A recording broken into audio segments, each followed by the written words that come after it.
Yes, And the last thing you want to do is talk over me. And you're still being argumentative, even towards me. It just needs to be taken down a notch. Coming at it aggressively might not be the way to do it. It is discoverable and relevant to the case. That's what I just said. You seem very frustrated, and I'm not sure why.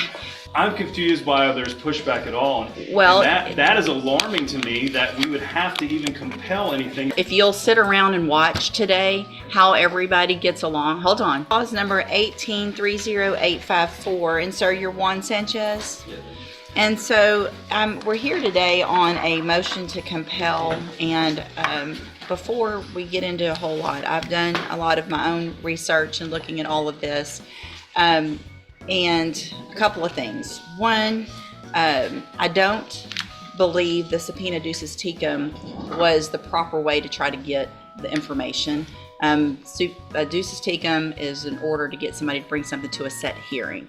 So but we didn't have a set hearing, and they weren't ordered to give it to at a set time for a hearing. So under the rules that have to do with subpoena ducis tecum, I don't know that that was the proper way.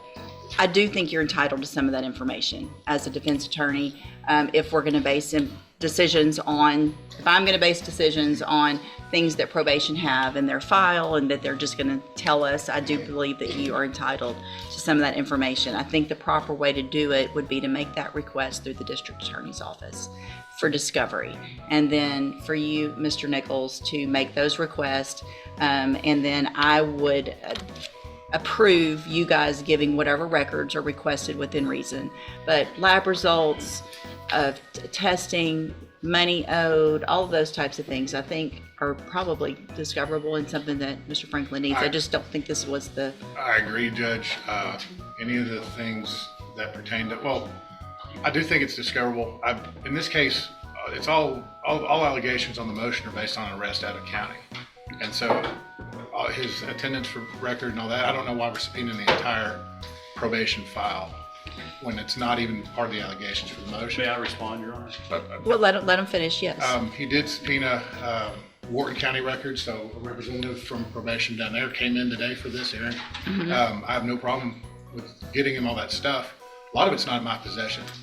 The out-of-county offense reports and things like that, I don't have yet. I would have them if we move towards a hearing where I prove up those allegations, and they, of course, will be provided beforehand. And again, I don't think he's not entitled to have all that stuff. So sure. I kind of agree with you. I don't want to subpoena him.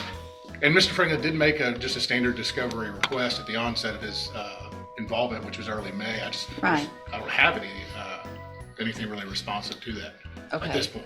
Okay. So obviously, if it's based on a new offense out of another county, that's something you'll need to work towards getting and get that to Mr. Franklin. And so that needs to take place as quickly as possible. Because I don't know, I guess, Mr. Franklin, if there's not an allegation in the motion to revoke with regard to certain administrative violations, and there isn't an allegation, then why would you, what is your argument that would be relevant or discoverable? Your Honor, my client is wanting to stay on probation, and the court may take into consideration his performance while on probation, including his payments, his report, and everything else. So as part of determining the motion to revoke, it is relevant to look at his performance while on probation, particularly when he is requesting to stay on it. And he's been on probation nearly 6 years, I think over 5.5 years, nearly 6 years. And that performance will be helpful in determining or mitigating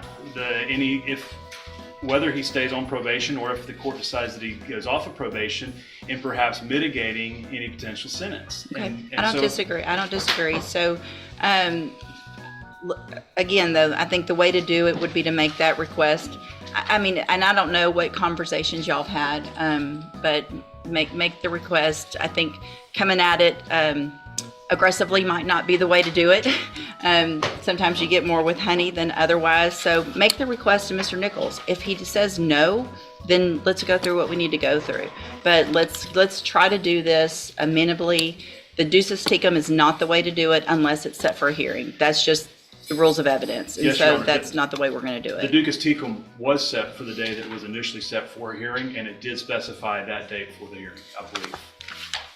And we ended up moving the hearing date because of conflict.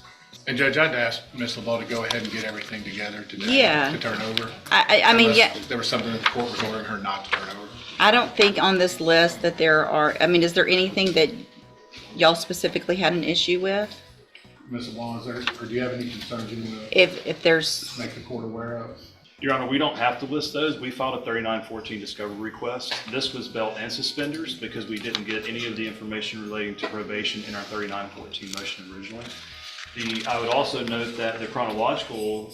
well, and these aren't, the reason you didn't get any of those is because those aren't his, they're theirs. And so they're not, I don't think Mr. Nichols has the ability legally to make probation give them those. I think once we talk it out though, I think whatever Mr. Nichols, y'all get together, obviously offense report, if y'all have the offense report and you don't even have it, then you need to get, I mean, Right, that's, I mean, that's great. Everybody it's all can stuff- get the information in an amenable way. So let's do that. Y'all sit down. I want everything that you have that is, I don't know that there's anything I can think of that would be, Unless, I mean, I guess Not- notes may be work product, but I'm not real, that's what I'm thinking about, but it's Not not too really concerned. attorney's notes, and so I don't know that that would I be would an object to issue. that, Your Honor, on the grounds that it's not attorney work product. It is merely work product of an employee and it is discoverable and relevant to the case. And that's what I just said.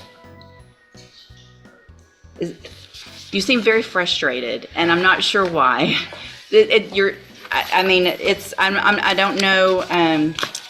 I'm confused why there's pushback at all on any request for a 3914 discovery when he's constitutionally allowed to access those files. It should just be produced by probation without a fight. And we got a letter anticipatorily repudiating any production of discovery, and we had to file a motion to compel to that effect. Well, and that is alarming to me that we would have to even compel anything under 3914.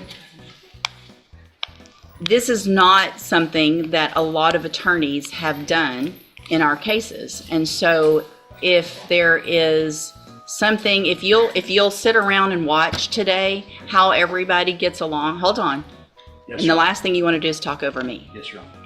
So I'm standing here, or sitting here saying that I agree with you, and you're still being argumentative, even towards me. And that's not going to get you anywhere. Hold on.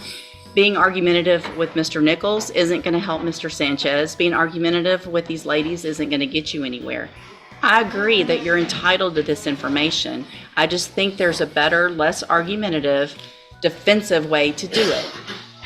They were told to do what they were told to do because their understanding of the law is what it is. So I don't disagree that we needed to all get together, but it just needs to be taken down a notch. So I want the stuff turned over to Mr. Nichols, and then Mr. Nichols will turn it over as discovery.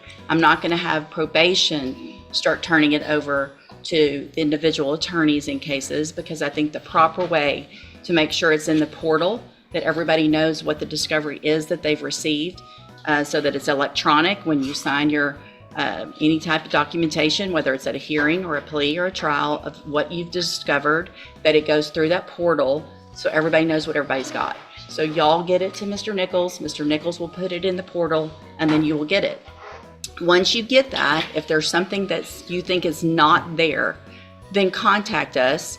We'll have a hearing if necessary. Contact Mr. Nichols. Hey, what about this? If it exists and he says no, then let's have a hearing about it. Okay? So y'all get that done, and then we'll reset the case for just an announcement in a couple weeks or so. Fine with that? yeah, that should be fine, Judge. We'll be able to Okay. get everything scanned in and provided through the portal. Perfect. Thank you. All right, y'all are all excused. Be needed I'm sorry? No, ma'am. If you'll just get what you need to Mr. Nichols, unless you are personally subpoenaed to be here for a hearing. Now, and on that date, we won't have a hearing on that date. So if we come in and there's pleas of not true, and we're going to have a hearing, we can come in on that date, enter pleas of not true or true to certain allegations. Then we would reset it for a court date. And at that point, if you need to be here, let her know. If you need a subpoena, then you can get a subpoena. If you just need us to let you know you need to be here, then we can do it informally. You just let us know, or let Mr. Franklin or Mr. Nichols know what your employer will require for you to be here for an actual hearing. Okay? Good? Yes, Your Honor. All right. Thank you, y'all. Thank you.